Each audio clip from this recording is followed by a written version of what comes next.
আমাদের অনন্য স্টোরি সকল প্রকার পার্ট গল্প দেখতে আমাদের চ্যানেলটি সাবস্ক্রাইব করে পাশে থাকা বেল আইকনটিতে ক্লিক করে অল নোটিফিকেশন অন করে দিন। বারবার নিষেধ করেছিলাম তোমাকে আজ বের হতে, তবুও গেলে। এত রাত করে ফিরেছো কেন? যদি কিছু হয়ে যায় কি হবে তখন? আমাদের কথা কি তুমি বুঝছো না আফরান?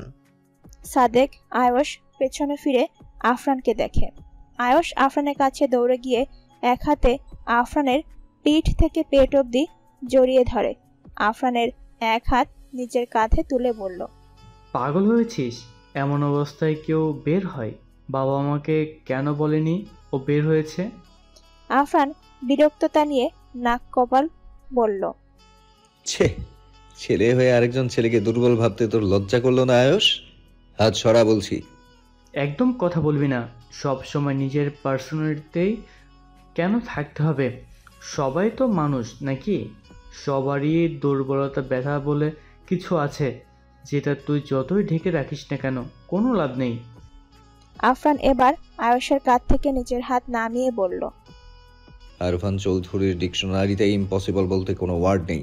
ছাড়তে বলছি, নয়তো মেরে দেবো একদম। আয়ুষ আয়ুষ আরো শক্ত করে ধরে বলল, যা ইচ্ছা করিস, এখন আপাতত চুপচাপ রুমে চল। আফরান বিরক্ত হয়ে বলল, বাবা এটা কি কিছু বলো, নয়তো কিছু করে দেবো। মাথা গরম করো না কেউ। বাবাকে কেন বলছিস? ছোটবেলার অভ্যাস এখনো যায়নি দেখছি। আর তোর যদি এতই নিজেকে স্ট্রং মনে হয় তাহলে আজ কেন নিজেকে আমার থেকে ছাড়িয়ে নিতে পারছিলি না? আফরান ভ্রু কুঁচকায় কিন্তু কিছু বলে না। কি হলো এখন বল, চুপ কেন? চুপ করবি, নয়তো মুখ কিভাবে বন্ধ করতে হয় আমার জানা আছে। আয়ুষ এবার বিরক্ত নিয়ে আফরানকে ধরে হাঁটতে লাগলো। আফরান চেয়েও পারল না নিজেকে স্ট্রংলি প্রেজেন্ট করার। আয়ুষ আফরানকে টেবিলে বসাও, সবার সাথে না হয় আজকের খাবারটা। একদম আমার পার্সোনাল বিষয় নিয়ে কেউ কথা বলবে না। রহিমা বেগম টাসকি খায় এক প্রকার। 3 বছর আগে নিজেই তো বাঁচিয়েছিল তাদেরকে ওই মাহিনের হাত থেকে। তার জন্য কতটা কৃতজ্ঞতা আদায় করেছিল। তার উপর সেদিন আমার মেয়েকেই তো বাঁচাতে গিয়ে নিজের এই অবস্থা বানিয়েছে। তবে এসব কিছুর উপর এমন করে ব্যবহার করে পানি ঢেলে দেওয়ার কোনো মানে আছে? খেয়েছিলি কিছু বাইরে? আজব তো, আমাকে দেখছি কেউ ভয় পাচ্ছে না। মুখের ওপর এক একজন কথা বলেই যাচ্ছে। ভয়ঙ্কর কিছু ঘটানোর আগে সবাই চুপ থাকো বলে দিলাম। আফরানের শেষের কথাটায় সবাই একটু ভীত হয়। আসলে এই ছেলে যে পৃথিবী উল্টে গেলেও চেঞ্জ হওয়ার নয়, বুঝতে বাকি নেই কারো। আফরান এবার একটু শক্তি খরচ করে আয়ুষের হাত থেকে নিজেকে ছাড়ায়। ওদিকে আরিয়া শুধু একমনে তাকিয়ে আছে এই লোকটার দিকে।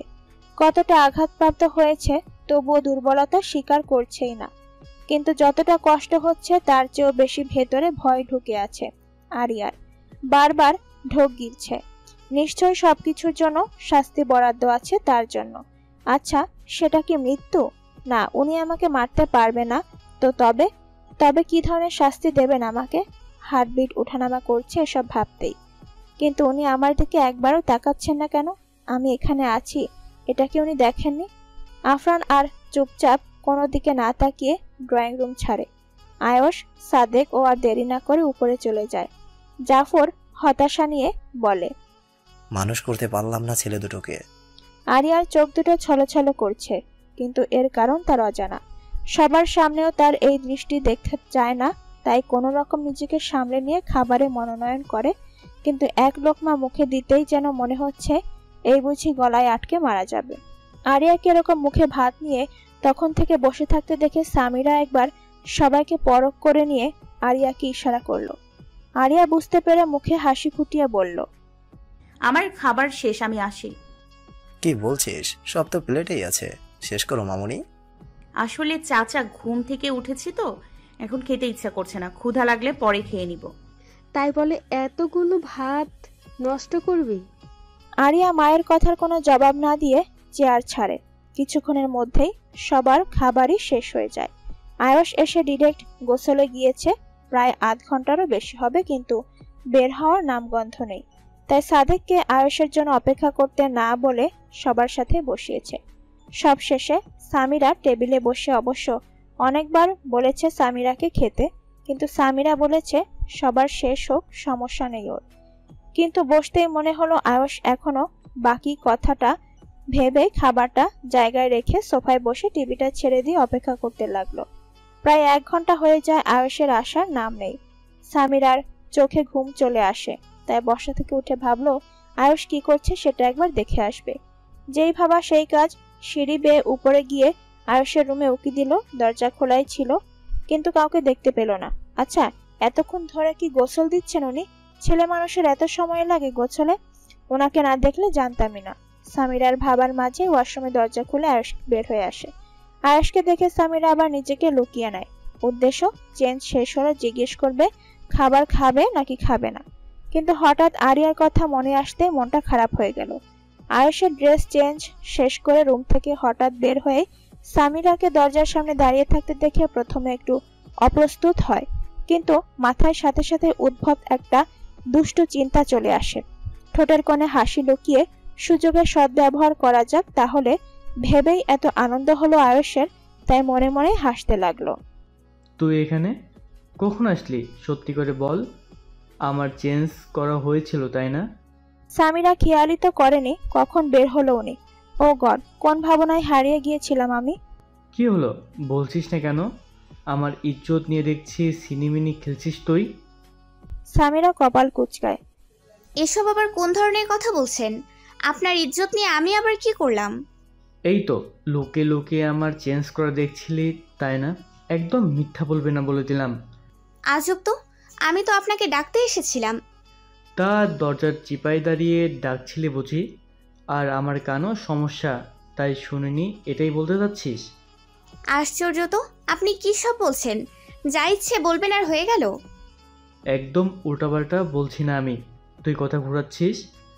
সামিরা বিরক্ত হয়ে ভাবলো কথা নিশ্চয়ই পারবো না, যা বলবো এটার বিপক্ষে বলবেনই, বুঝে গিয়েছি। কখন কি ভালোভাবে কথা বলছেন নাকি সবসময় হেনস্থ করে আজ কিভাবে ভালো কিছু আশা করছি। যাই হোক, এসব ভেবে কাজ নেই। আবারও বকছিস তাই না? যা বলবি একদম জোরে জোরে বল। সামিরা কথা না বাড়িয়ে সোজাভাবেই বলল, খাবার খাবেন কি? সবার শেষ, ঘুমাবো তো নাকি? তোর ঘুমাতে ইচ্ছে হলে ঘুমা, আমি কি করব? আশ্চর্য তো, সবকিছু কে এনে দেবে আপনার সামনে? আপাতত আমি ছাড়া কেউ নেই, কাজের মহিলা নেই নিশ্চয়, এটা তো জানেন তাই না? আয়ুষ এবার কি যেন ভেবে কথা না ঘুরিয়ে বলল, নিচে যেতে পারবো না, রুমে দিয়ে যা। বলে আয়ুষ ভেতরে ঢুকে গেল। আজব তো, এখানে কেন?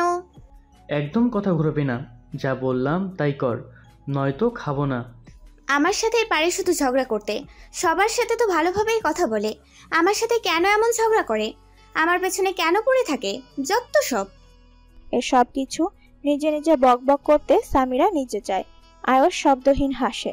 মিনিট কয়েক বাদে সামিরা ট্রেতে করে খাবার নিয়ে উপস্থিত হয়। দরজার বাইরে দাঁড়িয়ে বলে, আসতে পারি? আয়ুষ ল্যাপটপ নিয়ে কিছু কাজ করছিল। সামিরার কথা স্মিত হেসে বলল, দাঁড়িয়ে থাকলে বললে কি দাঁড়িয়ে থাকবি? সব সময় 5টা শব্দ বেশি না বললে ওনার কথার পূর্ণতা হয় না হয়তো। ভেতর আস। সামিরা ভেতরে এসে খাবারটা কাচের ছট টেবিলটার ওপর রেখে চলে যেতে নিল।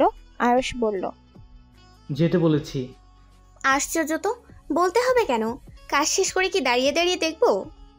আয়ুষ ল্যাপটপটা বন্ধ করে খাটে থেকে নেমে গিয়ে দরজাটা লাগিয়ে সামিরার দিকে স্বাভাবিক ভঙ্গিতে তাকিয়ে ডান হাতটা ধরে টেনে খাটের এক পাশে বসালো। সামিরা হঠাৎ আয়ুষের মুখে স্বাভাবিকতা দেখে কিছু বলতে যাবে, কিন্তু কিছু বলতে ইচ্ছে করছে না এই মুহূর্তে। কেমন যেন লোকটার প্রতি যতটা ক্ষোভ ছিল সবটা কমে যাচ্ছে মনে হচ্ছে।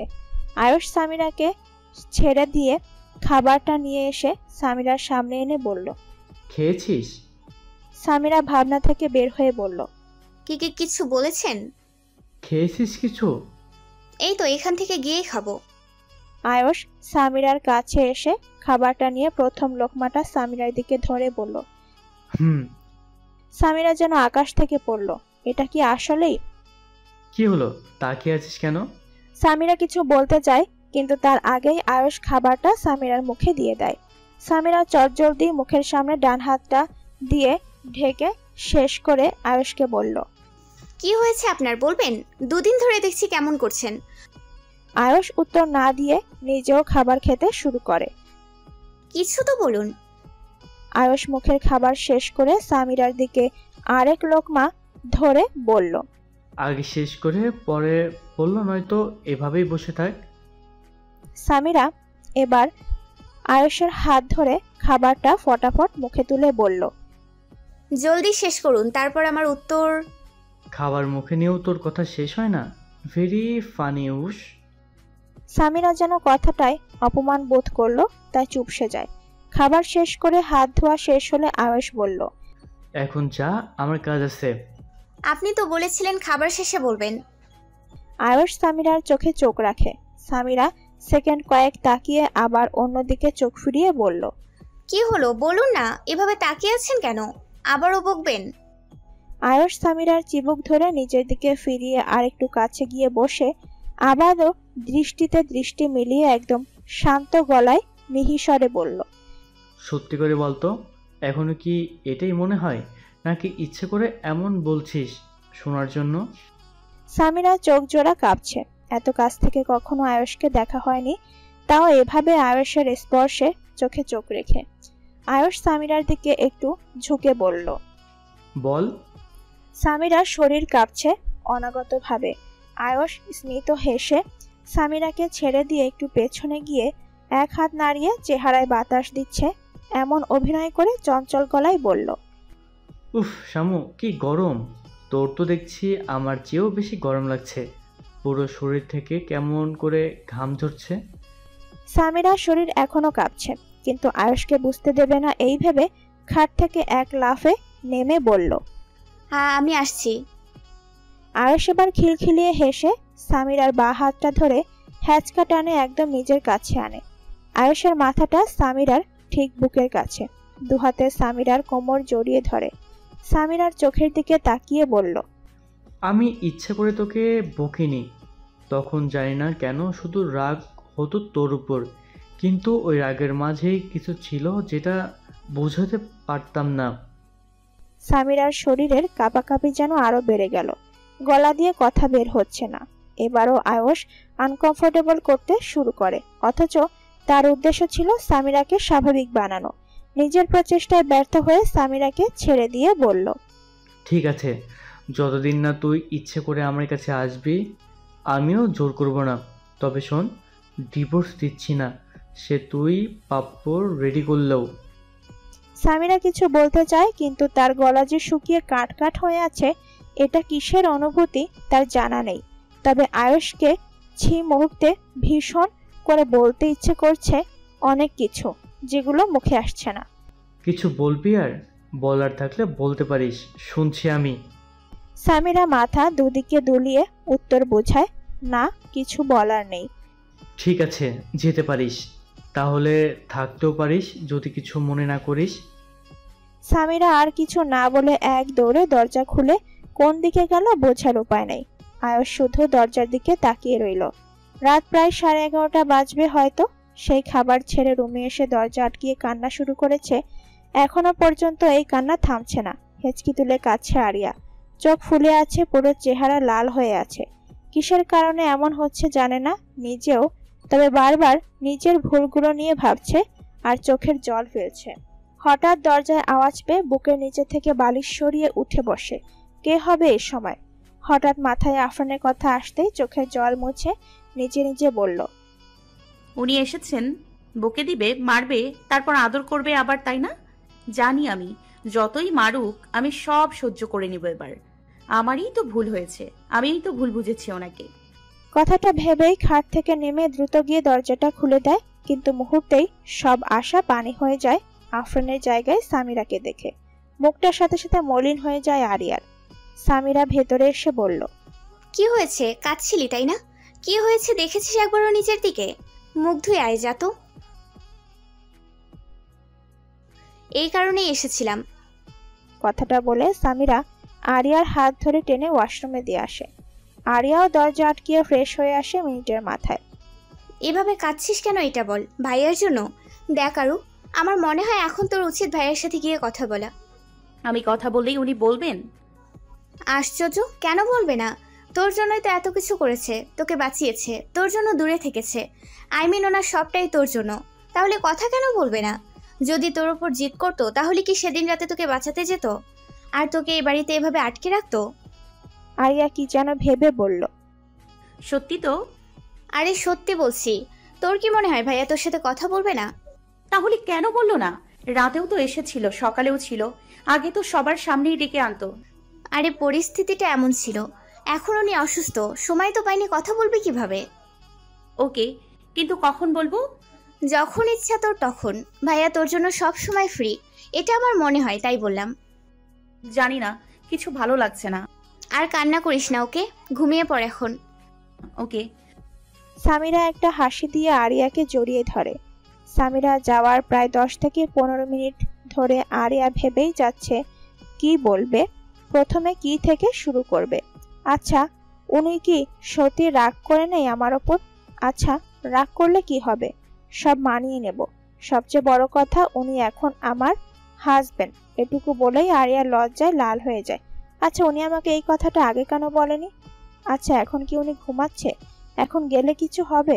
হয়তো ঘুমাচ্ছে, থাক আজ না যাই বলে বিছানার উপর হুমড়ি খেয়ে পড়ে। একবার এদিকে একবার ওদিকে পাশ ফিরছে আরিয়া। ফোনটাও নেই যে সময় দেখবে। কাল মায়াকে বলে সবকিছু আনিয়ে নিব, কিন্তু আমার যে বড্ড ইচ্ছে হচ্ছে ওনার সাথে কথা বলতে। অনেকক্ষণ ধরে ভেবে আরিয়া ফাইনাল ডিসিশন নিল একটু গিয়েই দেখে আসি, উনি তো ঘুমে থাকবে।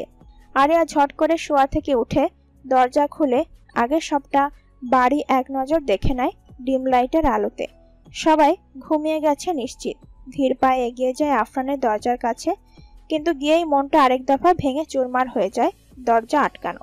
আরিয়ার জানা মতে আফরান দরজা খুলেই ঘুমায়, কারণ যতদিন গিয়েছে চুপি চুপি ততদিন দরজা খোলাই পেয়েছে। কিন্তু আজ কেন উনি দরজাটা লাগিয়েছে? তবে কি সত্যি উনি আমার সাথে রাগ করে কথা বলবেন না? কথাটা ভাবতে গড়গড়িয়ে চোখ বেয়ে অশ্রু গড়ায়। দরজার সামনে দাঁড়িয়ে দাঁড়িয়েই হেঁচকি তুলে কাঁদতে লাগলো আরিয়া। ঠিক 1 থেকে 1.5 ঘন্টা এখানেই এভাবে দাঁড়িয়ে কাঁদছিল। শরীর দুর্বল হয়ে যাওয়ার পর আর যখন দাঁড়িয়ে থাকতে পারলো না, তখন আরিয়া আবার নিজের রুমে ফিরে গেল। ভার্সিটিতে যাওয়ার জন্য সামিরা রেডি হচ্ছে, অনেকদিন ক্লাস করা হয় না। আসার সময় প্রেমাকেও নিয়ে আসবে, এটাই উদ্দেশ্য। কিন্তু আরও কি যাবে? আচ্ছা, সবকিছুর মধ্যে তো ভুলে গিয়েছিলাম আরুর পড়ালেখার বিষয়টা নিয়ে। গত 2 বছর কোথায় স্টাডি করেছে? আচ্ছা, সেদিন তো আরুই গিয়েছিল ভার্সিটি। কথাটা ভাবতেই নিজে নিজে হাসির আসর বসায় সামিরা। আরিয়ার সেদিনের অ্যাটিটিউড মার্কা এন্ট্রিটা জোশ ছিল ভেবেই সামিরা হাসতে থাকে। পাশ থেকেই সাদেক যাওয়ার সময় হাসির আওয়াজে দাঁড়ায়। দরজা খোলা থাকায় ডান পাশে তাকায়। সেই প্রথম দিনের মতোই মনে হয় আজকেও আরেকবার সামিরাকে দেখে মুগ্ধতায় ভরা চেহারা খানায়। এই হাসিটার নাম কি রাখা যায়? এই হাসি যে কাউকে মাতোয়ারা বানানোর জন্য যথেষ্ট। কিন্তু সবার ভাগ্যে কি আর সবকিছু থাকে? পরক্ষণে প্রেমার কথা মনে আসতেই নিজের অনুভূতির অবসান ঘটায় সাদেক। চুলগুলো বারবার কপালের সামনে এসে পড়ছে, সামিরা হাত দিয়ে ঠিক করে দিচ্ছে। মিনিটের মাথায় আবার নিজে নিজে চুপসে যায়। বের হওয়ার আগে শেষবারের মতো আয়নার সামনে দাঁড়িয়ে একটু শকড খায় সামিরা। দরজার সামনে সাদেককে দেখা যাচ্ছে বিশালাকার আয়নাটাতে। সাথে সাথে পেছনে ঘুরে ওড়নাটা ঠিক আছে কিনা সেদিকে খেয়াল করে বলল, আরে ভাইয়া কখন এসেছেন? ভেতরে আসুন না। সাদেক এতটাও আবার মত্ত হয়ে যায়নি যে একটা মেয়ের রুমে কেউ নেই জেনেও ভেতরে ঢুকে যাবে। মুচকি হেসে জায়গায় দাঁড়িয়ে বলল, আজ ভার্সিটি যাবে? অনেকদিন হয় ক্লাস করি না, ভাবলাম আজ একটু দেখে আসি। তাছাড়া প্রেমাকেও নিয়ে আসবো ভাবছি। সাদেক নিজেকে স্বাভাবিক রেখেই বলল, উনি ঠিক আছেন? সুস্থ আছেন? সামিরাও ঠোঁটে হাসি ফুটিয়ে বলল, একদম ঠিক আছে।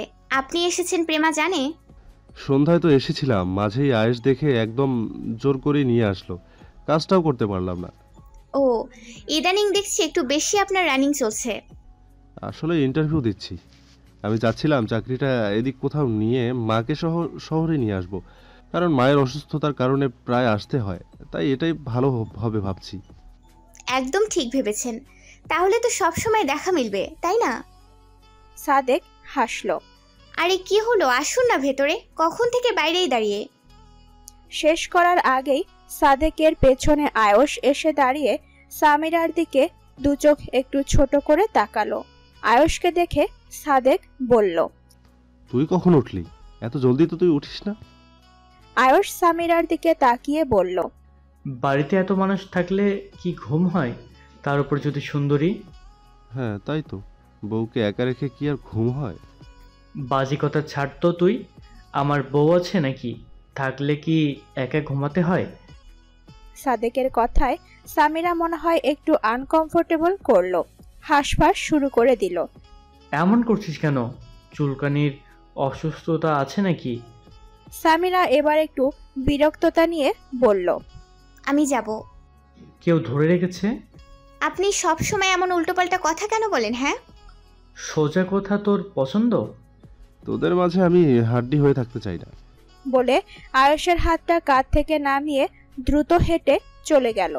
আয়ুষ ভেতরে আসতে আসতে মুখে হালকা ব্যথার ছাপ এঁকে বলল, আমি হাজবেন্ড হিসেবে এতটাই বাজে? সামিরা আয়ুষের কথার উত্তর না দিয়ে খাট থেকে ছোট পার্স ব্যাগটা হাতে নিয়ে বলল, আমার লেট হচ্ছে, আসছি। ওকে।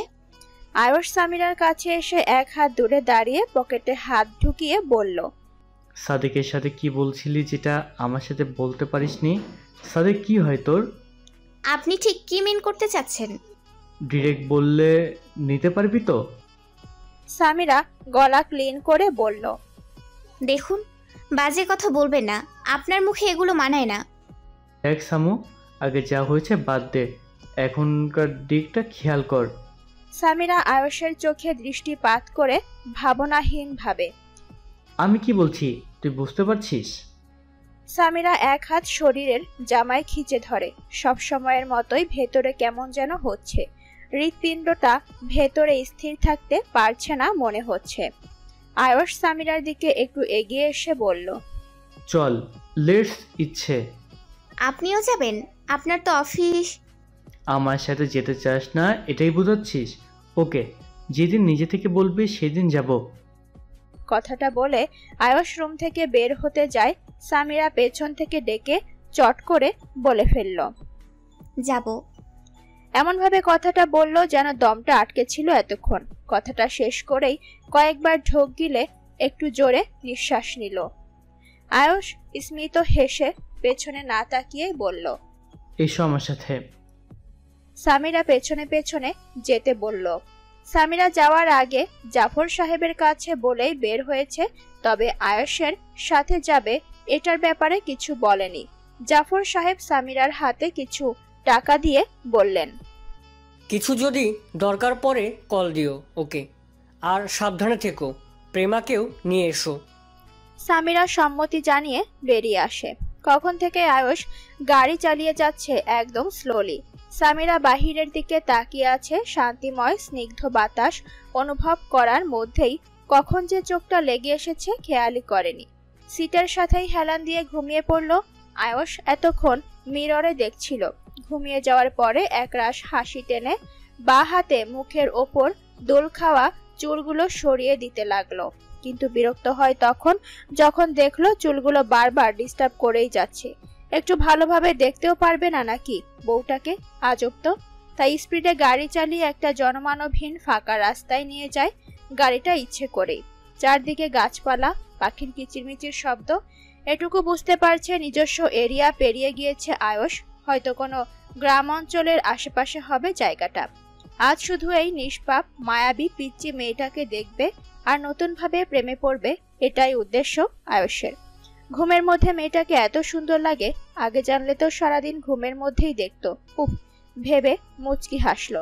সামিরা ঘুমের মধ্যেই একটু নড়ে চড়ে মাথাটা আয়ুষের কাঁধের ওপর ফেললো অজান্তেই। প্রথমে বিষয়টা ভালো লাগেনি আয়ুষের, কারণ এখন তো দেখতে পারবে না এই মেয়েটাকে, কিন্তু যখন মিররে আবারও দেখতে পেল তখন প্রথমের ভাবনাটা ভুল প্রমাণিত হলো। এখন তো দুইটা লাভ মনে হচ্ছে, একে তো দেখতেও পারবে, দ্বিতীয়ত তার ছোঁয়াটাও কাছ থেকে অনুভব করতে পারছে। আজ ইচ্ছে করছে কিছু লাইন কাব্য এই মেয়েটাকে নিয়ে প্রকাশ করতে। কিছু অনুভূতি ঘিরে আছে আয়ুষকে, মুহূর্তটা নিজের মতো করে উপভোগ করে যাচ্ছে। ফর্সা চামড়ায় সোনালী রঙের কানের দুলটা কি সুন্দরভাবে মানিয়েছে। আয়ুষ মিররে দেখার পর একটু মাথাটা ঘুরিয়ে তাকালো। এটা তো খেয়াল করেনি কখনো। কানের দুলেও মেয়েদের এতটা রহস্যময়ী মনে হয়, নাকি শুধুমাত্র এই মেয়েটাকেই মনে হচ্ছে রহস্যময় দৃষ্টিতে ঘায়েলকারিনী? আজ বিভিন্ন প্রশ্ন যোগ করছে সামিরাকে নিয়ে আয়ুষ। আরিয়া সেই সকাল থেকে অপেক্ষা করছে কখন উঠবে আফরান। মনটা বারবার উতলা হয়ে উঠছে। খাবার শেষে মা বাবার সাথে একটু সময় কাটিয়েছে। উপরে আসার মাঝেই আবার ছায়া আটকে দিয়েছে খেলবে বলে। বোনের আবদার ফেলতে পারেনি, তাই ছায়াকে নিয়ে গার্ডেনে গিয়েছে। ছায়া একের পর এক প্রশ্ন করছে, আপু তুমি কোথায় ছিলে, কোথায় পড়েছিলে? তুমি অনেক কিউট হয়ে গেছো আগের থেকে।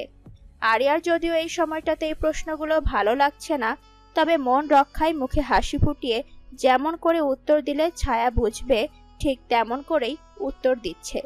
অনেকটা সময় পর ছায়া গল্প শেষ করে দৌড়ে ভেতরে চলে যায়। আরিয়াও ভেতরে যাচ্ছিল, হঠাৎ করেই মাথায় আসলো অন্য কিছু। ফোনটা নিয়ে মায়ার নাম্বারে ডায়াল করলো। রিং হতেই সাথে সাথে মায়া রিসিভ করলো। ওনার নাম্বার আছে তোর কাছে? মায়া হয়তো ঠিক বুঝলো না, তাই আরিয়া আবার রিপিট করে একবার ঢোক গিলে বলল, মিস্টার চৌধুরী নাম্বার আছে? সরি ম্যাম, ওনার নাম্বার তো নেই। 15 মিনিটের মধ্যে নাম্বার সংগ্রহ চাই। কিন্তু ম্যাম। মায়ের কথা শেষ না করতে দিয়ে আরিয়া কলটা কেটে দেয়। ঠিক 15 মিনিটের মাথায় আরিয়ার ফোনে কল আসে। ফার্স্ট নাম্বারটা বল। ম্যাম, স্যারের পার্সোনাল নাম্বার পাবলিকদের কাছে নেই, যেটা পেয়েছি সেটা অফিসের। আরিয়া ফুঁসতে ফুঁসতে কলটা কেটে দিয়ে ভেতরে যাবে, তার মধ্যে গেটের কাছ থেকে কেউ বলে ওঠে, হ্যাঁ গুড, আমারও সন্দেহ হয়েছিল সেটা তুমিই ছিলে। আরিয়া থেমে গিয়ে গেটে তাকায়। স্নেহাকে আসতে দেখে মাথাটা যেন আরো গরম হয়ে গেল। এই মেয়ের জন্য কত ভুল বুঝাবুঝি হয়েছে আমাদের। আরিয়ার হাত দুটো নিজে নিজে মুঠোবদ্ধ হয়ে আসে। এই মেয়ে, তোমার মধ্যে কি আছে যা আমার মধ্যে নেই? এখানে কেন এসেছো? আবারও কিছু করার প্ল্যান আছে নাকি? তোমাকে কেন কোম্পানির থেকে বের করে দিচ্ছে না? যত সব বিরক্তিকর অ্যাডভার্সেন্ট।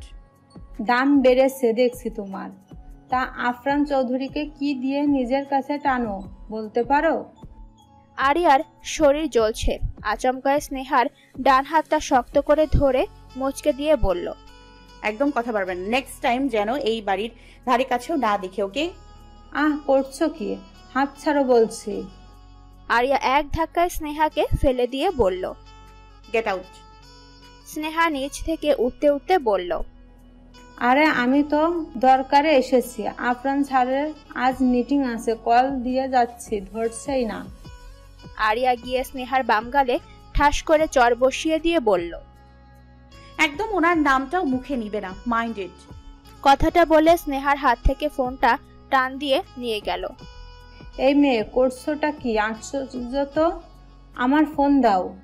আরিয়া স্নেহার ফোনটা খুলে ডায়াল প্যাডে গিয়ে আফরানের নাম্বারটা চেক করে একদম সবার উপরেই ছিল।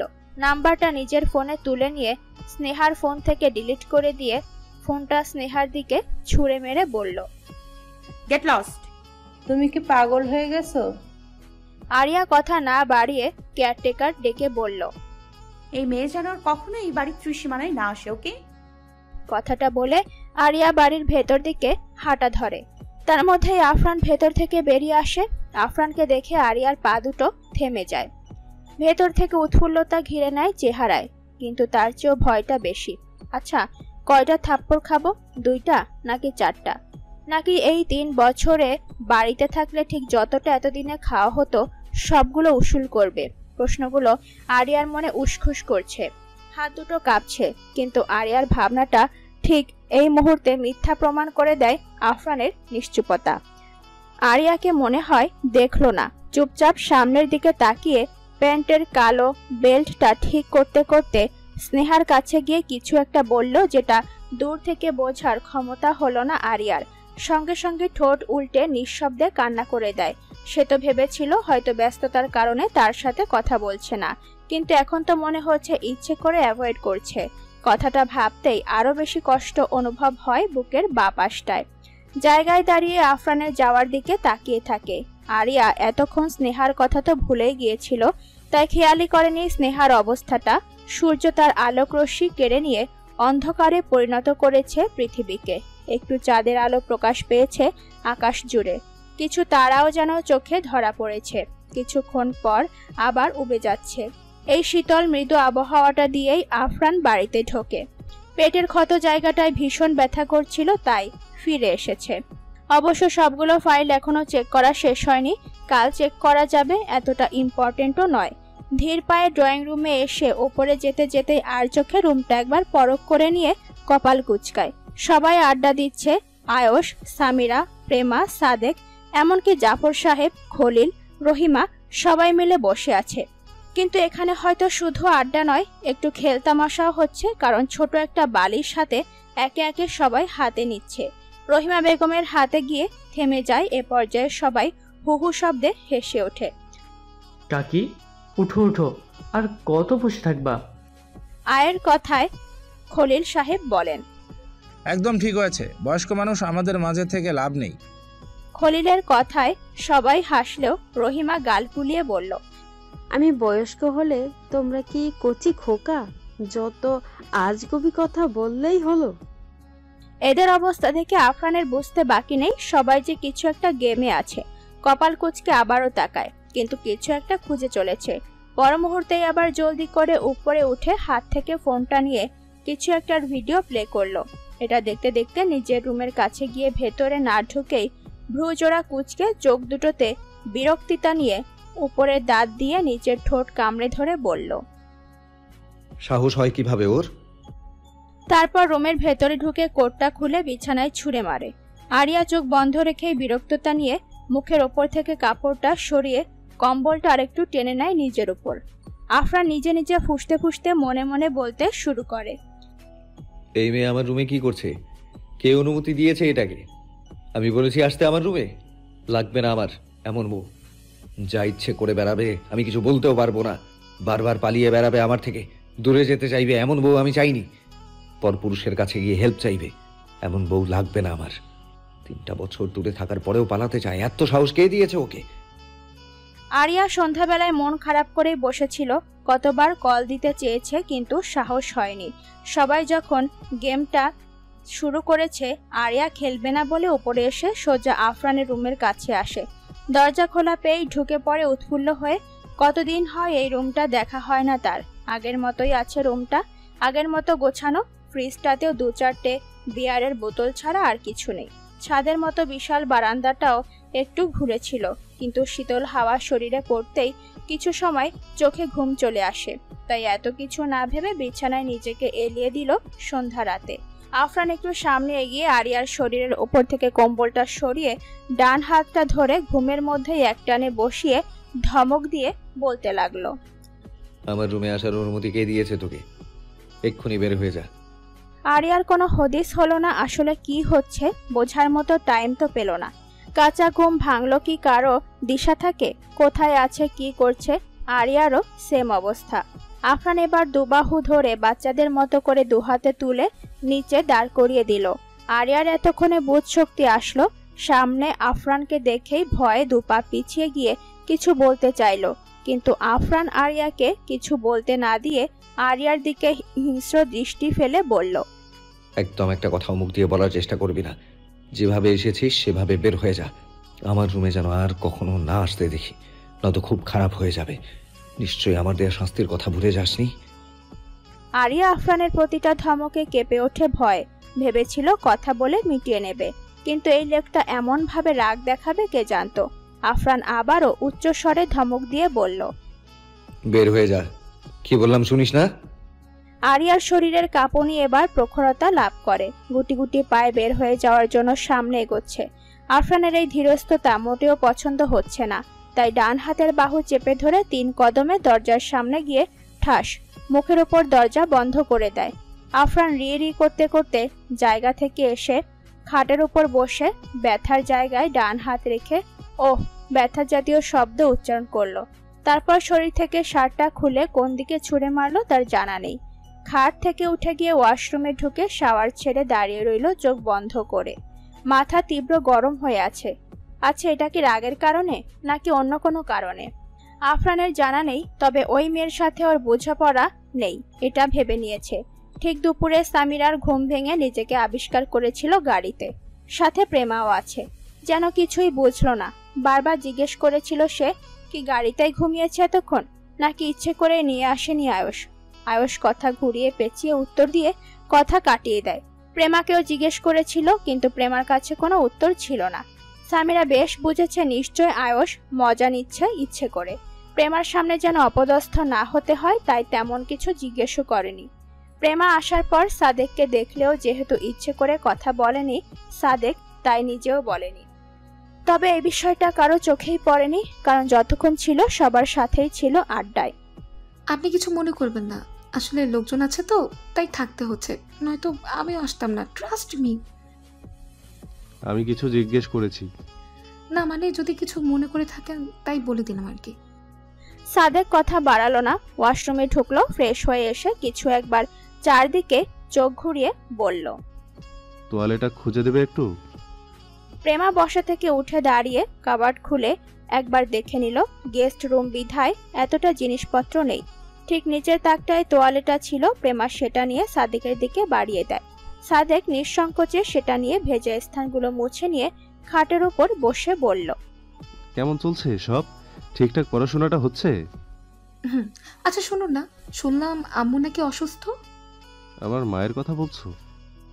প্রেমা উত্তর করলো না, তবে সাদেক বুঝে নিয়ে বলল, হ্যাঁ একটু অসুস্থ, তবে মেডিসিন ঠিকঠাক চলছে। আমাদের বাসায় একটু নিয়ে আসবেন? কাছে থাকলে আমি একটু দেখাশোনা করতে পারতাম। দরকার নেই, তুমি পড়ায় মনোযোগ দাও। প্রেমা আগ বাড়িয়ে কিছু বলার সাহস পেল না। বিছানাতে একটু ঝাড়া দিয়ে সাদেক বালিশে মাথা রাখে। প্রেমা লাইটটা অফ করে দিয়ে এসে সোফায় শুয়ে পড়ে। কিছুক্ষণ পর সাদেক উঠে বসে বালিশটা নিয়ে খাটের একদম উল্টো কর্নারে আসে, যেখান থেকে প্রেমার স্থানটা ঠিক দুহাতের ব্যবধান হবে। প্রেমা পাশ ফিরতেই সাদেককে দেখে ধরফরিয়ে উঠে বসে বুকে থুতু দিয়ে বলল, ও আপনি কখন আসলেন এখানে? সাদেক হয়তো ভাবেনি প্রেমা এতটা ভয় পাবে, তাই নিজেকে একটু অস্বস্তি বোধ করলো। ওখানে কি অসুবিধা হচ্ছে আপনার? আসলে কেমন যেন লাগছে ওখানটায়। প্রেমা জায়গা থেকে উঠে গিয়ে লাইট জ্বালানোর জন্য হাত বাড়াতেই সাদেক বলে উঠল, লাইটের প্রয়োজন নেই, তোমার অসুবিধা হলে আমি ওখানে চলে যাচ্ছি। আরে আমার কেন অসুবিধা হবে? আমি দেখতে চাচ্ছিলাম ওখানে কি কারণে অসুবিধা হচ্ছে। আসলে তেমন কিছু না, তুমি এখানে আসো বলছি। প্রেমা নিজ জায়গায় আসলে সাদেক বলল, আসলে কেমন যেন লাগছিল হঠাৎ করে, তাই এখানে এসেছি। ও আচ্ছা, ঘুমিয়ে পড়ো তাহলে, টেনশন নিও না। প্রেমা সম্মতি জানিয়ে শুয়ে পড়ে হাতের ওপর মাথা রেখে। সাদেক প্রেমার চোখ বন্ধ হওয়ার অপেক্ষায় আছে। চোখ বুঝতেই দীর্ঘ শ্বাস ফেলল সাদেক। আসলে সাদেক প্রেমার কাছাকাছি থেকে নিজেকে কমফোর্টেবল করতে চায়। বাড়িতে মায়ের গুঞ্জন শুনতে শুনতে কান খসে পড়েছে প্রায়, তাই ইচ্ছে করে কিছুদিন ধরে প্রেমাকে নিয়ে ভাবা শুরু করেছে। গুছাতে চায় নর্মালি একটা জীবন। পারবে তো প্রেমার মন জয় করে সুন্দর একটা জীবন দিতে, অতীত ভুলিয়ে নিজের উষ্ণ আলিঙ্গন দিতে। এসব ভাবতে ভাবতেই সাদেক কখন ঘুমিয়ে গেছে নিজেই জানে না। রহিমা বেগমকে টেক কেয়ার জানিয়ে সামনে দিয়ে জীবনে আয়ুষের রুমে গেলেও রহিমা বেগম ভেতরে ঢুকতেই আয়ুষের চোখ ফাঁকি দিয়ে সামিরা নিজের রুমে চলে যায়। অবশ্য আয়ুষ ব্যাপারটা নিয়ে মাথা ঘামায়নি এত। যেদিন নিজে থেকে থাকতে চাইবে সেদিন থেকেই স্বামীর জায়গায় বসাবে, নয়তো না। রাতের বেলা দরজায় খটখট আওয়াজ শুনে আফরানের ঘুম ভেঙে যায়। বিরক্ততা নিয়ে উঠে বসে ফোনের স্ক্রিনে টাইম দেখলো 2:18 বাজে। এই সময় কে আসবে? আশ্চর্য তো। কিন্তু খাট থেকে দরজা খোলার আগেই বিষয়টা পরিষ্কার হয়ে গেল। নিশ্চিত আরও এসেছে, তাছাড়া কে আসবে? এই মেয়ে দেখছি এখনো ঘুমায়নি। শরীর কতটা দুর্বল এই মেয়ে জানে। কতটা রক্ত বের হয়েছিল হাত থেকে ওই মেয়ের খবর আছে। মাথায় কি কখনো বুদ্ধি হবে না নাকি? খুলবো না দরজা, এভাবেই থাকুক, এটা ওর প্রাপ্ত। কথাটা ভেবেই আফরান আবার নিজের জায়গায় শুয়ে পড়ল। তাছাড়া এই মেয়ের সাথে কিসের কথা বলবে আফরান? শাস্তি পাওয়া উচিত। 3 বছর যাবৎ যেভাবে থেকেছে এভাবেই 3 বছর রাখবো। কাছে থেকেও কাছে আসতে দিব না একদম, এটা ভেবে নিয়েছে আফরান। কিন্তু বারবার দরজার খটখট আওয়াজ শুনে রাগে ফুঁসতে থাকে। কোনো রকম রাগ নিয়ন্ত্রণ করে পাশ ফিরে শুয়ে পড়ল। যতক্ষণ ইচ্ছে থাকুক দাঁড়িয়ে, আমার কি। প্রায় ঘন্টার কাছাকাছি হবে। একটু পরপর দরজায় আওয়াজ করছে। আফরানও নিজের কথা নড়চড় করবে না ভেবে নিয়েছে, কিন্তু ঘুমাতে তো পারছে না। শেষ পর্যন্ত না পারতেই এক প্রকার বাধ্য হয়ে রাগে দাঁত কটমট করতে করতে দরজার কাছে গেল। তখন এত অপমান করে কথা বলেছি, এই মেয়ের মাথায় ঢোকেনি, আবারও এসেছে। থাক, তাতে আমার কি, দুটো চর বসালে ঠিক হয়ে যাবে। কথাটা ভেবেই ডেভিল হেসে দরজাটা খুলে ধমকিয়ে কিছু বলতে যায়, কিন্তু চোখ আটকায় অন্য জায়গায়। মুখের সব কথা গুলিয়ে যায়, বিস্মিত চোখে তাকায়। মুহূর্তে নেশাতুর হয়ে যায় আফরানের চাহনি। সামনে দাঁড়িয়ে আছে আরু, পরনে কালো কালারের পাতলা মিহি শাড়ি, শাড়ির নিচের কালো ব্লাউজ টপলি দৃশ্যমান, হলুদ সুন্দর ফর্সা পেট চোখে পড়ার মতো, সাদা পাথরের বেরি নাভি বরাবর বাঁধা, ঠোঁটে ডিপ রেড লিপস্টিক, চোখের পাপড়িগুলো স্পষ্ট বোঝা যাচ্ছে আজ। গাঢ় কালো চোখের মণিটা যেন উজ্জ্বলতার ছোঁয়া পেয়েছে। ছোট বিন্দুটা ঝিলিক খাচ্ছে লাইটের আলোতে। চুলগুলো কানের বাঁ সাইডে গুছিয়ে ছাড়িয়ে রেখেছে, কানে ছোট ছোট ঝুমকা। আরিয়া এক মুহূর্ত দেরি না করে চট করে ভেতরে এসে দরজাটা লাগিয়ে দেয়। আফরান যেন নিজ কল্পনায় অজানা কোনো পরীর উজ্জ্বল চেহারাখানা দেখছে। পরীর কথাটা ভাবতেই আফরান নিজেকে শুধালো, it's not angel, she is my Aru, my life, my wife. So angel থেকেও হাজার গুণ সুন্দর, মায়াবী। Got it? নিজেকেই নিজে বোঝালো আফরান। আফরানের ভাবনার মাঝে দরজা লাগানোর হালকা আওয়াজে ধ্যান ভাঙে। এত সহজে এই মেয়ের সাথে নিজের দুর্বলতা প্রকাশ করা যাবে না। নিজেকে আগের মতো স্ট্রংলি দাঁড় করিয়ে চেহারা আগের মতো মলিন করে বলল, লজ্জা থাকার কথা মেয়ে হিসেবে কেন এসেছি সেখানে? বলেছিলাম না আমার রুমে আসার মতো সাহস দেখাবি না? মার খাওয়ার ইচ্ছা হয়েছে বুঝি? 10 সেকেন্ড সময় দিলাম, রুম ছাড়। আফরান কথাটা বলেই আরুর সামনে থেকে ধীর পায়ে হেঁটে ডোন্ট কেয়ার ভাব নিয়ে সামনের দিকে যেতে নেয় আরিয়া। সেই সুযোগটা আফরানকে না দিয়ে আফরানের সামনে গিয়ে আচমকাই ঠোঁটে ঠোঁট বসিয়ে দেয়। আফরান হত বিহ্বল হয়।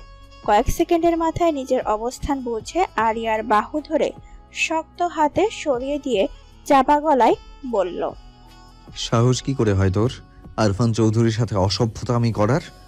পেট পিট দেখিয়ে কবে থেকে চলাফেরা শুরু করে দিয়েছিস? সত্যি করে বলতো, বাড়িতে কোনো ছেলে মানুষ আছে নাকি? আর এত রাতে পরপুরুষের রুমে আসতে রুচিতে বাঁধলো না? তার উপর জঘন্য ব্যবহার করছিস, নাকি সহ্য হচ্ছিল না নিজেকে কন্ট্রোল করার? আফরানের প্রতিটা কথা আরিয়ার শরীরে কাটার মতো বিদ্ধ হলো। এত জঘন্য শব্দ কিভাবে উনি করতে পারলেন? সঙ্গে সঙ্গে চোখে জল টলমল করতে লাগলো।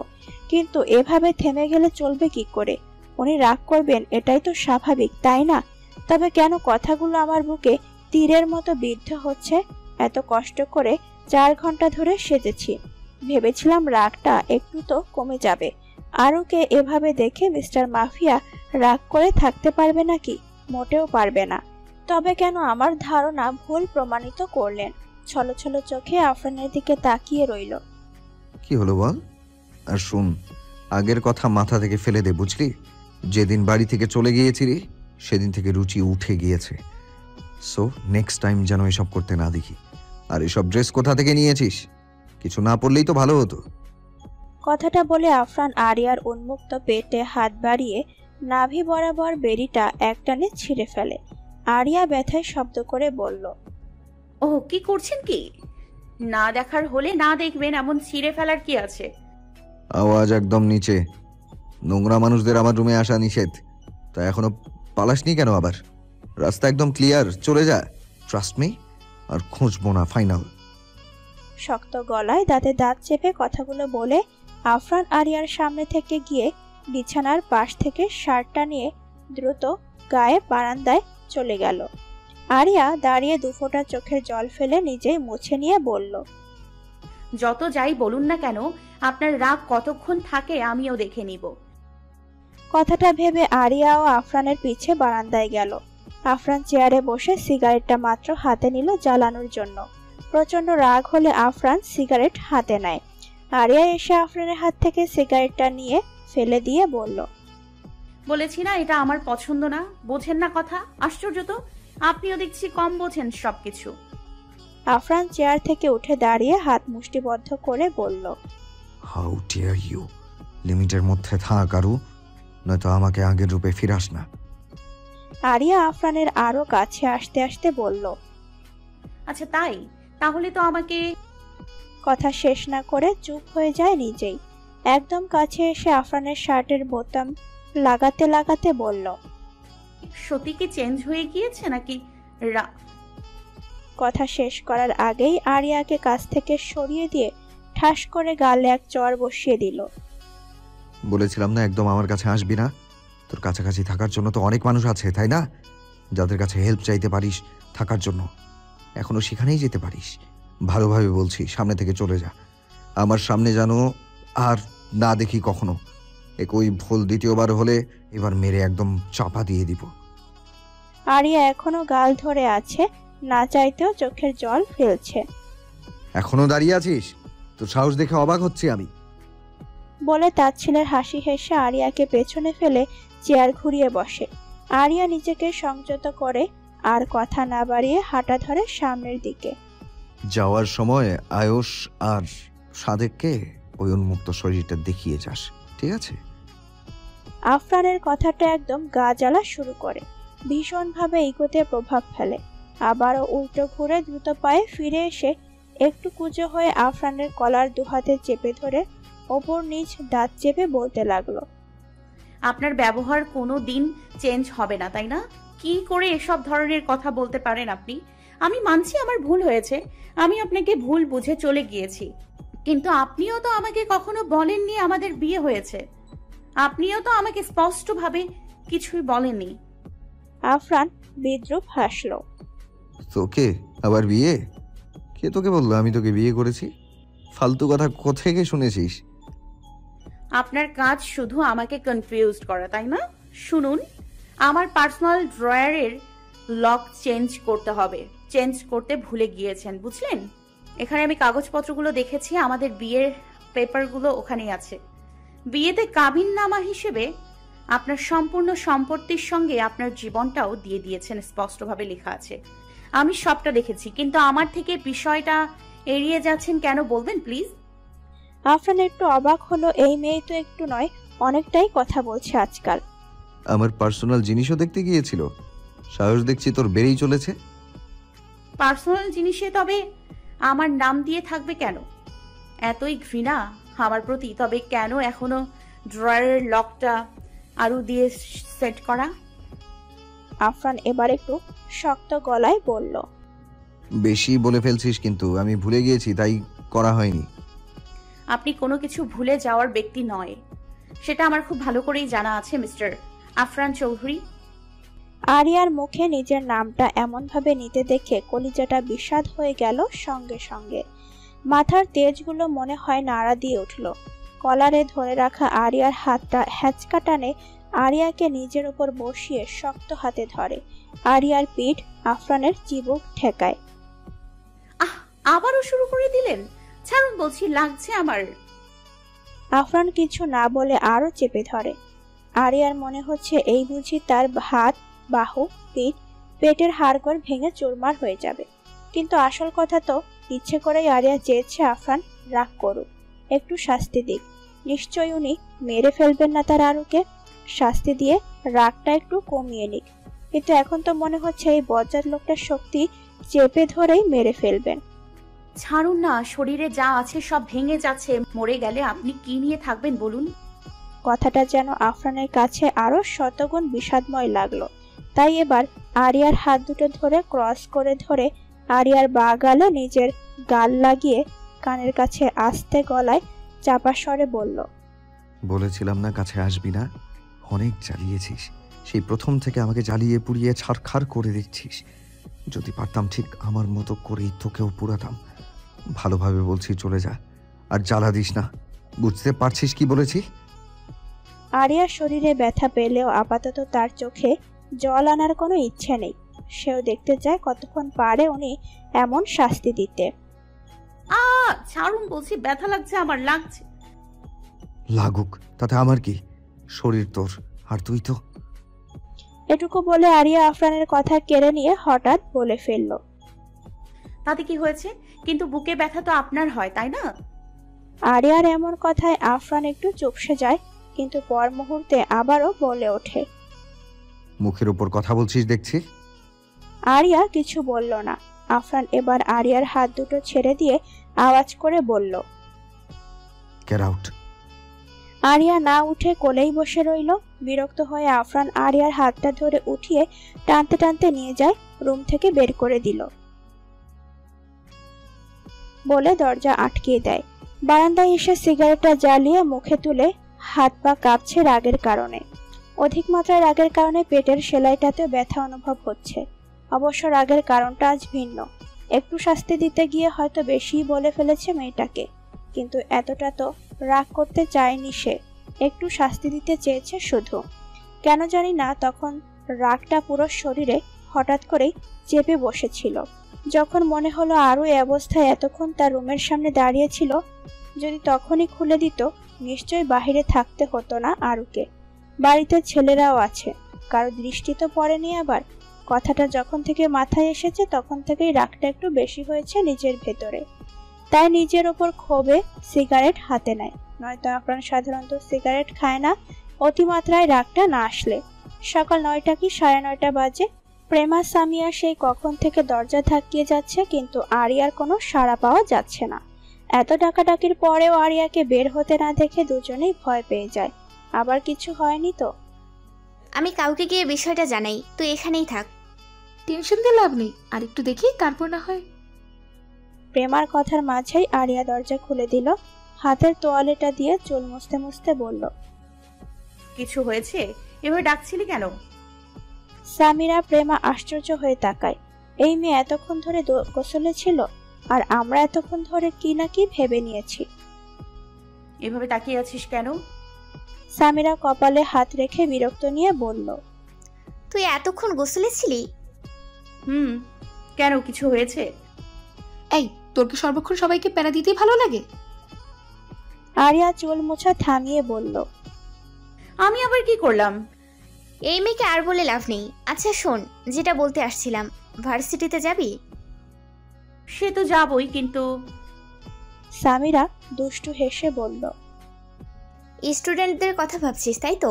একদম চিন্তা করিস না, আমরা আছি, প্রবলেম নেই। সুন্দরীকে দেখে ছেলে একটু পেছনে থাকবেই, তাই বলে কি পড়ালেখাও করতে যাওয়া যাবে না নাকি? প্রেমাও মজার ছলে বলল, হ্যাঁ সেটাই তো, কিন্তু কথা হলো মিস শ্রাবণীকে টিচার্সরা চেনে, তাহলে সাধারণভাবে কিভাবে? মার চিনিস, একটা দিমু সব ভুলে যাবি একদম। তুই মারপিটও শিখে গিয়েছিস নাকি? ও, তোরা থামবি প্লিজ? ওকে ওকে, এখন নিচে আয়। কেন এত প্রশ্ন কেন করিস? আড্ডা দিব, আর কি করব? আমার ভালো লাগছে না। একদম উল্টাপাল্টা কিছু বলবি না। এত বছর আলাদা থেকেও এখন ভালো লাগছে না? শোন, সবার সাথে ভাব নিলেও আমার সাথে নিতে আসিস না, ওকে? তোরাও সেই আগের মতোই। ঠিক আছে, আসছি আমি, তোরা যা। রহিমা বেগম একটু আগে বাড়ির সবগুলো ছেলে মেয়েদের জোরপূর্বক ডেকে এনে খাবার টেবিলে বসিয়েছে। এতক্ষণ কিভাবে না খেয়ে আছে সবাই, এটাই ওনার মাথায় ঢোকে না। সকালে উঠে রান্না করেছেন, অথচ ডাকতে ডাকতে এ পর্যন্ত হলো। আড্ডা দেওয়ার মাঝে সবাইকে ছোটদের মতো করে শাসন করে কড়া গলায় বললেন টেবিলে গিয়ে বসতে, অথচ এখানে প্রত্যেকটা মানুষ বিবাহিত। তবে মায়েদের চোখে বোধহয় সমবয়সী সন্তানেরা ছোটই থেকে যায়। তাই তো সবার সাথে এতটা সময় না পার করলেও মায়ের মতো করে ওভাবে কথা বললেন। আসলে বাড়িতে কোনো মহিলা না থাকলে যে বাড়িটা উল্টো চলে, এটা এতক্ষণে তিনি বুঝে গিয়েছেন। অথচ জাফর সাহেব বছরের পর বছর এমন করে সামলে রাখার চেষ্টা করেছে। হয়তো পুরুষ হয়েছে বিধায় আগলে রাখতে পারেনি একত্রে। টেবিলে সুন্দর একটা সময় উপভোগ করছেন জাফর সাহেব। চোখ জুড়িয়ে যাওয়ার মতো অবস্থা। কি সুন্দর একটা জয়েন্ট ফ্যামিলির মতো হয়েছে বিষয়টা। বউরা স্বামীদের পাশে বসেছে। আজ রহিমা বেগম, সামিরাও সবার সাথেই বসে গিয়েছে জাফর সাহেবের কথায়। তবে এখনো দুটো চেয়ার খালি পড়ে আছে, আরিয়ার পরের দুটো চেয়ার। আরিয়া জাফর সাহেবের পাশে বসেছে অভ্যাস মতো। আসলে মা বাবার চেয়েও মনে হয় জাফর সাহেবের প্রতি ভেতর থেকে আলাদাই অনুভূতি হয়ে গেছে এতদিনে। কেনই বা হবে না? মেয়ে থাকলেও বোধহয় তাকেই প্রাধান্য দিত মেয়ের উপরে। কোনো দিক দিয়ে পিছিয়ে রেখেছে কি? যা যা লাগবে না চাইতেই তিনি দিয়েছেন। কতটা স্নেহ করেছেন। প্রতি সপ্তাহে না চাইতেই টাকা দিয়েছেন। প্রতি মাসেই জামা পেয়েছে কয়েক সেট। সবকিছু বলতে গেলে শেষ হবে নাকি? তাই এসব কথা বাদই দিলাম না হয়। সবকিছুর উপরে জাফর সাহেবের ভালোবাসাটাই প্রাধান্যতা লাভ করেছে আরিয়ার জন্য। এসব কথা খাবার মাঝে আরিয়া ভাবছে আর ঠোঁটের কোণায় মৃদু হাসি জমে। সামিরা আয়েশের পাশে, প্রেমা সাদেকের পাশে বসেছে। সবাই ব্রেকফাস্টে মনোযোগ চুপচাপ খাচ্ছে। মাঝেই জাফর সাহেব বলে উঠলেন, খলিল, তুমি তো জানো আরিয়া মামুনির আর আফরানের ব্যাপারটা, তবুও আমি একবার জিজ্ঞেস করে নেই তোমাকে ভাবলাম। সবাই জাফর সাহেবের দিকে দৃষ্টি ফেলে আসলে কি বলতে চাচ্ছে শুনতে চাচ্ছে সবাই। হ্যাঁ বলো ভাইজান। আফরানকে তা নিয়ে জানি তোমাদের মধ্যে অনেক বাজে ধারণা, কিন্তু বিশ্বাস। এটুকু বলতে খলিল বলল, কি বলছেন ভাই সাহেব? হ্যাঁ মানছি আফরান একটু অন্যরকম, কিন্তু আমাদের নিয়ে যা কিছু করেছে এগুলোও কিন্তু মিথ্যে নয়। আমাদের ধারণা অনেক আগেই পাল্টে গেছে ভাইজান। তাহলে তো কোনো কথাই নেই। আমি যতটুকু বুঝেছি আফরান আরিয়া মামুনিকে পছন্দ করে, তাই বিয়েটা করেছিল। নয়তো এত বছর বলে বলেও যেই ছেলেকে বাড়িতে আনতে পারতাম না, তার হঠাৎ চেঞ্জ হওয়া, রোজ বাড়িতে আসা, আবার হঠাৎ করেই বিয়ে করা, এগুলো কিন্তু মিশে নয়। যার কারণে ভেতরে পাথর গলেছে সামান্য। আমার মনে হয় তার মাধ্যমে আমার ছেলেটার পরিবর্তন হবে। আর নিশ্চয়ই আরু মা তার জন্য কতটা ইম্পর্টেন্ট তোমরা জেনে গিয়েও এতদিনে। খলিল সাহেবের খাবার আটকায় গলায়, পানিটা নিয়ে ঠকঠক করে গিলে একটু স্বাভাবিক হয়ে বলল, আসলে ভাইজান হ্যাঁ মানছি আমার মেয়ের জন্য আফরানের অবদান অনেক, কিন্তু আফরানের থেকেও মতামতটা স্পষ্টভাবে জেনে নেওয়া উচিত। এর পিছনে অন্য কোনো কারণও থাকতে পারে, তাই না? কারণ বুঝেছি, তবে তোমাদের মনে সন্দেহ থাকাটাই স্বাভাবিক মনে করি। কারণ আফরানের মতো একজন কঠোর মনের মানুষ কখনো কারো ভালো করতে পারে না, এটা যে কেউ মনে করবে। কোনো মেয়ের জন্য তো চেঞ্জ হওয়ার মানেই নেই। তবুও আমার মন বলছে। কথার মাঝে আরিয়া কাশতে লাগলো। প্রেমা, সাদেক, সামিরা, আয়ুষ সবাই একটু আশ্চর্য হয়ে তাকিয়ে রইল এদের কথার দিকে। আয়ুষ পাশ থেকে পানির গ্লাসটা আরুকে দিতে গিয়েও থামে, কারণ সিঁড়িতে আফরান ক্ষুব্ধ চোখে নিয়ে তাকিয়ে আছে। এই বুঝিয়ে এসে টেবিলটা উল্টিয়ে দিবে, ভাঙচুর শুরু করবে। তারপর আর কি হতে পারে আয়ুষের ধারণা নেই। আফরানকে এভাবে দেখে আয়ুষ একটু ভীত হয়ে পানিটা আস্তে করে জায়গায় রেখে দিয়ে সামিরাকে বলল, আরুকে পানি দাও। সামিরা পানিটা আরিয়ার সামনে এগিয়ে দিয়ে আস্তে করে বলল, তোর আবার। কথাটা শেষ করার আগেই আফরানকে দেখলো জাফরের ঠিক ডান পাশ কেটে আস্তে পায়ে হেঁটে আসছে। সামিরার গলা আটকে যায়, মনে হচ্ছে দমটা আটকে যাবে। এক্ষুনি কিছু হতে চলেছে, নিশ্চিত ভাইয়া সবটা শুনেছে। আরিয়া এখনো আফরানকে দেখেনি, কারণ আফরান ঠিক আরুর পিছেই মনে হচ্ছে পাশের চেয়ারটায় বসবে। সামিরাকে এভাবে বড় বড় চোখে তাকিয়ে থাকতে দেখে আরিয়া বলল, কি হলো তোর? এভাবে কেন তাকিয়ে আছিস? মনে হয় ভূত দেখছিস? কথাটা শেষ করতেই আফরান আরিয়ার পাশের চেয়ারটা টেনে বসলো। পাশে তাকাতেই আরিয়ার বুকটা কেঁপে উঠল। এই ছিল সামিরার এমন রিয়াকশনের কারণ। নিজেকে যথেষ্ট ভীত হওয়া থেকে সংযত রাখলো আরিয়া, কিন্তু তবুও যেন হাত দুটো নিচে নিচে কাঁপছে। আরিয়া জাফর সাহেবের দিকে একবার তাকালো। জাফর সাহেব এতক্ষণ দেখছিলেন আচরণ কি করে আফরান। এখন মনে হচ্ছে হয়তো সবার সাথে ব্রেকফাস্টে বসেছে। কখন আসলে? আফরান জাফরের কথার উত্তর না দিয়ে বলল, কিসের কথা বলছিলে এতক্ষণ? দেখো আফরান, ডিরেক্ট আনসার চাই। দেখো বাবা, আসলে তোমার ফার্স্ট। এমন ভাবে কথা বলছো কেন? কথা সম্পূর্ণ করতে দাও, তারপর তুমি বলো। আফরান ঘড়ির দিকে তাকিয়ে বলল, সময় নেই। জাফরের একটু কঠোর গলা, তাহলে বসতে কে বলেছে? কাজে আছে তাই। এখন বলো কি বলছিলে? দেখো আফরান, সব সময় নিজের মুডে থাকলে কখনো কিছু চেঞ্জ হবে না, একটু স্বাভাবিক হও। আফরান চেয়ার থেকে উঠে দাঁড়িয়ে বলল, ডিরেক্ট বলো কি বলছিলে? এমন ভাবে বলছিস কেন? আসলে তোর আর আরুর বিয়ে নিয়েই কথা বলছিল। বিয়ে তো করে নিচ্ছিস, কিন্তু একটু নিয়ম কানুন তো আছে, তাই না? হয়তো বাবা সুন্দরভাবে বিয়েটা হওয়ার কথা বলেছে। আফরান বাঁকা হেসে চেয়ারে বসে বলল, বিয়ে কার সাথে বললি? এই মেয়েটার সাথে? কে করেছে? আমি? তোদেরকে দেখে আমার এক একটাকে জোকারের লিস্টে ফেলতে ইচ্ছে করছে। দেখ আফরান, সব বিষয় নিয়ে হেয়ালি করা ঠিক না। এটা কোনো করার বিষয় না। আফরান এবার বাম হাতটা টেবিলের উপর রেখে তার আঙুল দিয়ে হালকা শব্দে টেবিলে আওয়াজ করতে লাগলো। তোমার তামাশা বন্ধ করবে? আফরান হাত থামিয়ে বলল, আরো কিছু বলছিলে শুনলাম। আমি এই মেয়েটার জন্য চেঞ্জ হব, এসব এসব কি বাবা আমায় বলবে? আমাকে দেখে কি কোনো মেয়ের আশিক বা অ্যাসিস্ট্যান্ট মনে হয় যে যেভাবে যেতে বললে যাব? আর এই মেয়ের সাথে কেন তোমরা আমায় জড়াচ্ছ? ওয়াই? এসব বলতে লজ্জা করে না তোমার? তোমার সাথে ওর বিয়ে হয়েছে, এটা মিথ্যা? ইয়েস, আমি কেন এটাকে বিয়ে করব? কোন দিক দিয়ে পারফেক্ট মনে হয় আমার সাথে? বাড়ি থেকে পালিয়ে গিয়ে কিলারদের সাথে চলাফেরা করেছে, হাজারটা ছেলের সাথে ঘুরে বেরিয়েছে, এমন একটা মেয়ে আমার বউ? কিভাবে ভাবলে? সত্যি বলছো তো? অবভিয়াসলি। কোনো সন্দেহ আছে? স্পষ্টভাবে বলে দিলাম, আর যেন ফালতু কথা আমার শুনতে না হয়। ওকে, তুমি যেতে পারো। আফরান আর 1 সেকেন্ডও নষ্ট না করে উঠে দাঁড়িয়ে হাঁটা ধরল। আরিয়ার চোখে জল নেই, তবে ব্যথার ছাপ স্পষ্ট, হয়তো কারোর সামনে কাঁদতে চাচ্ছে না। আফরান গেট অবধি যাওয়ার পর এমন একটা কথা শুনতে পারবে এটা মোটেও ভাবেনি। জাফর সাহেব আফরান উঠে যাওয়ার সাথে সাথেই বলল, আমার হাতে ভালো ছেলে আছে খলিল।